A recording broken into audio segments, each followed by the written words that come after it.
Bush, you're recognized for 5 minutes. St. Louis, and I thank you, Chairman Cohen, for convening this crucial hearing.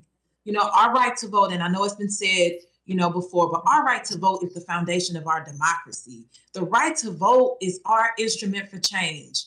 Who we choose to represent us is a reflection of our struggles, our hopes, and our aspirations as a country and as a society. And I know because I'm one of those people. I would be remiss not to start today's remarks by taking stock of the fact that the Voting Rights Act came into fruition because of the tireless work of civil rights champions, the thousands of protesters who took to the streets, and the many Black men and Black women who showed up and spoke out. They were bloodied and beaten, brutalized in the movement to protect and affirm our sacred right to vote. In 1965, they rose up to demand a say in our democracy. And in 2021, we are still rising up, demanding that our voices be heard. In the aftermath of the Shelby decision in my home state of Missouri, Republicans have passed unnecessary, and restrictive voter ID laws and a notary requirement to deny Black people and brown people and people living in poverty access to the ballot box. We've seen polling places in our communities close, which happens all over the place. We've seen it, and roadblocks put up to prevent currently and formerly incarcerated people from reclaiming their rights. But we continue to fight. In 2020, we turned out in record numbers, despite the unprecedented obstacles put in place by a white supremacist system. Black and brown voters, organizers delivered victories up and down the ballot. We know this.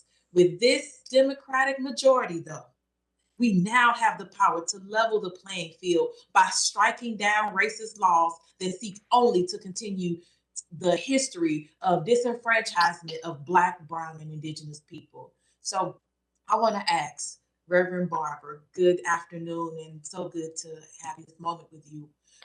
You have been active in the fight for with the civil rights movement for decades.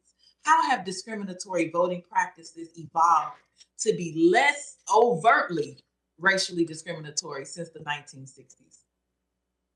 Well, and I think what they do is they don't actually say the language, we're doing this because it's racist, so you have to investigate the data. You have to look at the kind of requests they make for data and then how they make those decisions about what laws they're going to put in place based on the data. That's what happened in North Carolina. They asked how these new voting laws would help Black people, such as same-day registration, early voting, and then those are the things they went after. And what they're afraid of is not just Black vote, it's the Black, white, brown, Asian, Indigenous coalition. 55% of poor and low wealth people voted in this past election for the current president that we have. It's that fusion coalition.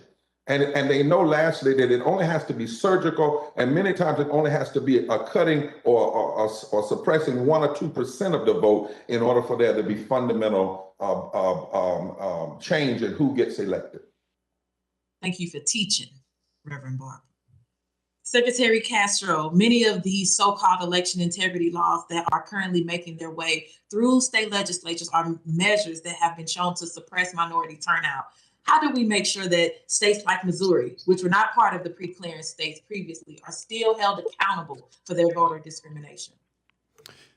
Thank you, Representative Bush, and thank you for your leadership on these issues. I think that's why this legislation is so fundamentally important going forward, because it helps ensure that these kind of discriminatory voting measures are not put in place, and by updating the what used to be Section 4B and essentially states that would be subject to pre-clearance, by updating that, it allows for the inclusion of places that may not have been covered before but may be covered now because of a pattern of discriminatory practices since the Shelby County decision and then going forward.